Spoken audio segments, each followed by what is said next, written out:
Good morning. This is Don again. I wanted to direct your attention today to our new article entitled How Can You Finance Your Home Renovation? Let's say you want to enclose a porch, maybe just redo a basement or redo your kitchen. Do you have that much money in your pocket?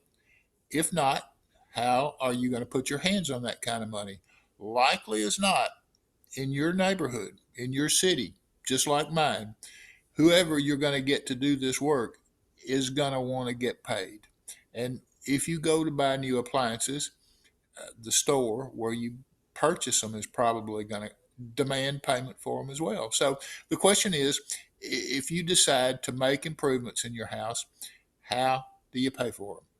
I want to ask you again to please like us, to please subscribe to us, to please, in fact, comment on these things. If you look right down in here, there will be a subscribe button. So don't hesitate. Just hit that button to your heart's content.